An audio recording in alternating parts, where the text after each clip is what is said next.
All right, everybody, welcome to Ranas Radar. Behind me is the Futurliner. Now, I absolutely love this classic. It has so much meaning. I've seen one before, but on a very short clip. So when I met Dave, I said, okay, let's find out more. Dave, how's it going? Oh, it's going great.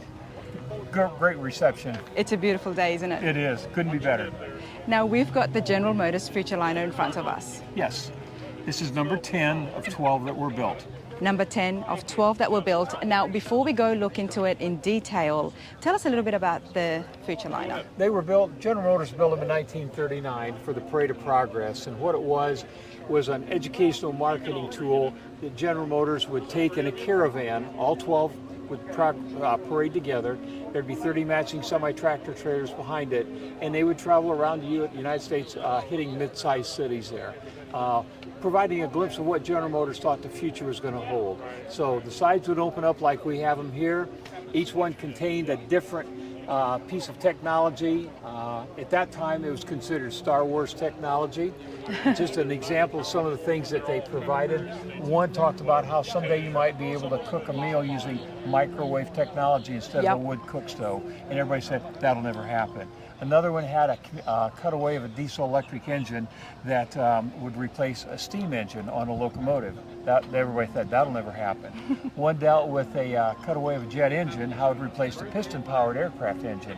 And again, that was Star Wars technology, it'll never happen. Wow. And this dealt with this revolutionary communication device that was going to change how people communicated across the country, and that was called a rotary dial telephone.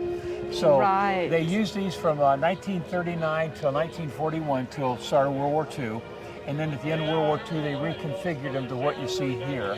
And then General Motors used them in 1953, 54, and 55. To do those parades? Yes, but by 1955, technology caught up.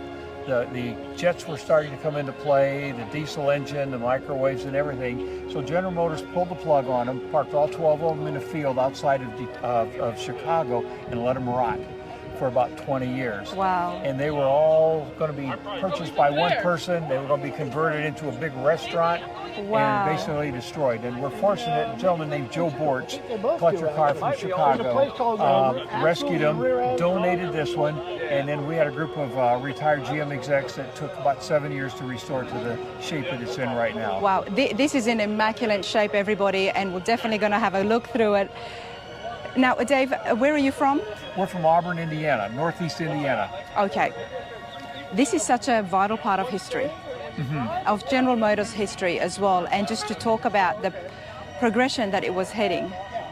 It was, I can't explain the amount of, I mean, we've all seen the photographs, the black and white photographs of the lined up Futurliners, and the crowds loved it. And they had such a meaningful purpose. They did. They absolutely did. And they're even more magnificent in person than they are in a photograph. That's why I'm smiling so much, and I'm taking my time just to tease you guys a little bit more. But Dave, why don't we go have a good look around the outside, and then we can have a peek inside as well. We'll take a look inside the engine. Everybody thinks that they had a big monster motor in them. They just had a little 302 six-cylinder GMC truck engine. Top speed on these was about 35 or 40 mile an hour, so when they were driving in a caravan, it was slow and deliberate. But that was actually by design because General Motors wanted this to be a wow factor. Yes. They wanted people to remember it, and slow and deliberate paid dividends there. So when you saw them, you never forgot them there. So, but there was room in the cab for 3 drivers, a driver and 2 co-drivers. They would not stop unless they needed fuel. They'd just stand up and rotate around there. So the caravan kept going all the time until they would reach their destination. But inside you can see the small motor. It's the original engine in there. Wow.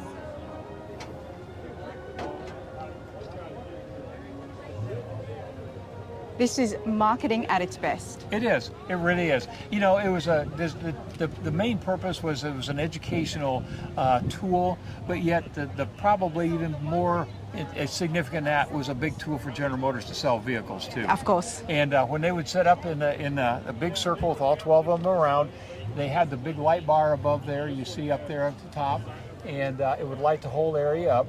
They would invite dealers to bring cars out, local dealers, to sell cars. And then General Motors would bring a half a dozen or so show cars for that particular model year. Wow. But it was a major event, it really was. And you just don't find events like that today. And you don't find them in this condition. Now, it took you guys 7 years to restore this. It was 7 years to restore it there. And everything was gone on the outside. Like you see the big cast letters here, it says General Motors Parade of Progress, the cast mirrors, that was all gone. And there were no blueprints. So one of the gentlemen owned a aluminum casting foundry. So he took a picture, blew it up, and he made his own prints of those cast letters and cast pieces, and then took them to his factory and recast them there. The bumpers all the way around it were gone. Another gentleman owned a molded rubber plastic factory, and so he did the same thing. He drew pictures, prints from pictures to scale, and then he recast all of the bumpers. Inside, the wiring harness was all gone. Another gentleman owned a wiring harness company. He made a new wiring harness. So some of these people brought some really key pieces of the puzzle together here with them there. But it took about 7,000 hours and 7 years to restore it. 100%. And this group of engineers, they kept track of everything. They actually kept track of the number of gallons of coffee they drank. They figured it was 5,000 gallons and 3700 pounds of donuts. But they did keep track of everything. Whatever gets them going, right? They did. But they were into the detail there. But well, they did a magnificent job, considering the fact there was no blueprints, just to go by pictures. That's right. That's right. And then drew everything to scale. All right, let's walk around, Dave. Sure. Now, there's only 12 of these that were ever made. Right. How many have been restored? We know of 4 that have been restored. Okay. We know of 4 in the United States, and there are 4 in Europe, Sweden and Germany, and then the rest of them have totally disappeared. One thing, General Motors went to the detail. If you take a look here on the tires, molded in, it says General Motors Parade of Progress on the tires here. Parade of Progress, wow. And the hubcaps were one of one there. There are no replacement or anything left of. So many parts of this are just one off of 101. So we are here at the Lake Mirror Classic Car Show, and I had to come here as my first stop because this is the second Futurliner I have seen. Second of the only 4 that is here in America. Yes, And one of them, I'll put a small a tag here on the right-hand side, and you'll be able to see it belonged to Dennis Olberg as part of his car collection. But I'm so glad that I was able to see this here, because out here in the open, we can really explore all around it. Right. So, sure can. So let's walk around, and we've got the side open here, and you can see what it was been like back in the day for the presentation there.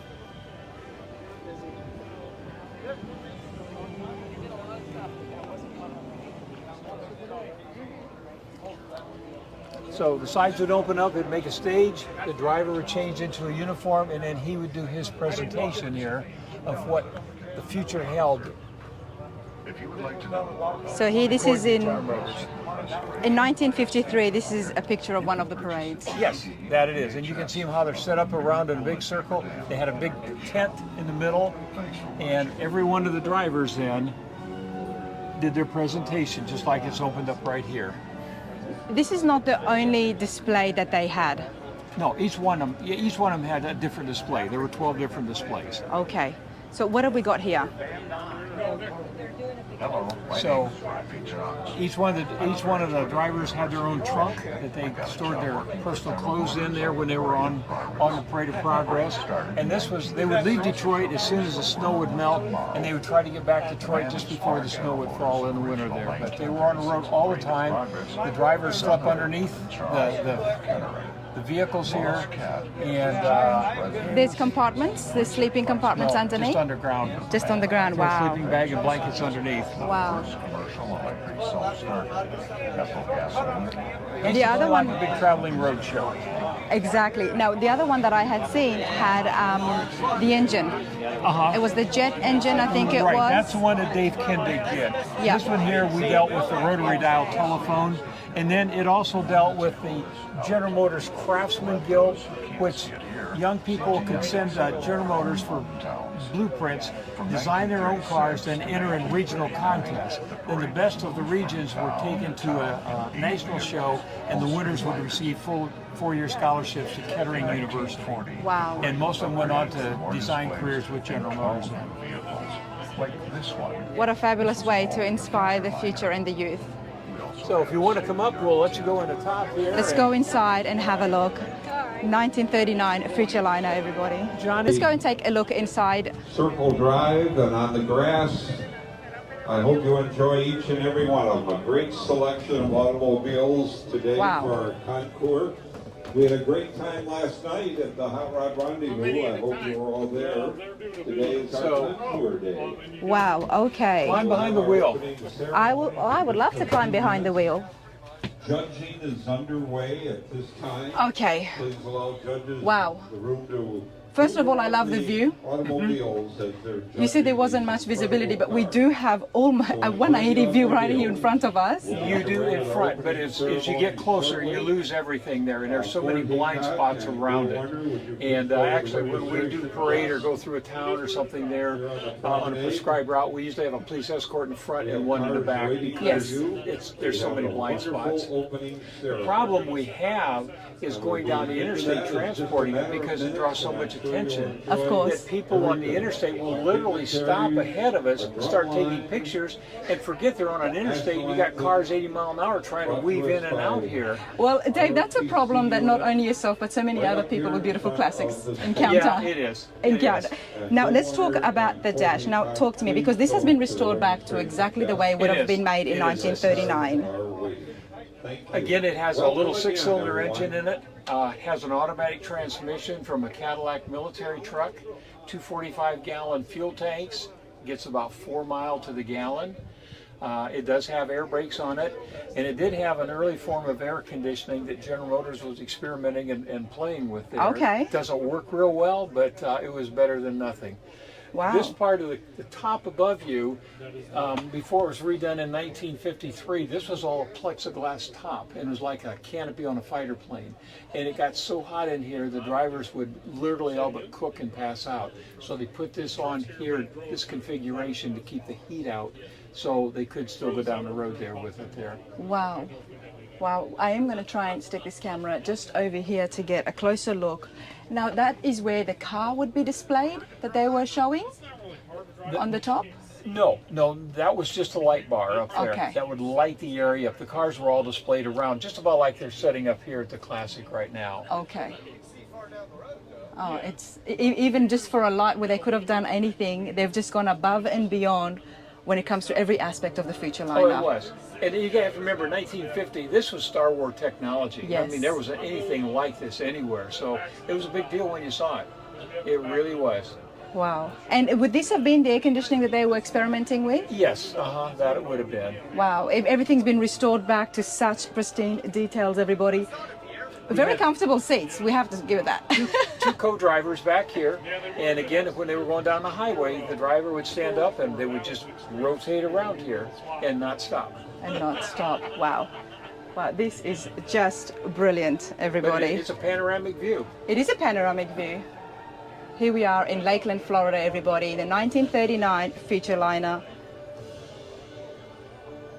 Love it, absolutely love it. Dave, this has been an absolute pleasure. Oh, it's been great. I appreciate it, and thank you for the opportunity to share it with you. Absolutely, That's thank you what so it's all much. about. You know, we enjoy sharing it.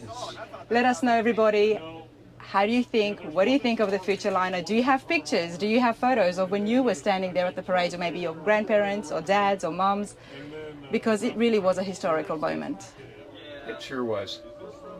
And remember, if you're enjoying this, subscribe, like, and share the videos. So keep me at the state so I can keep finding these awesome rides for you lot. Thank you.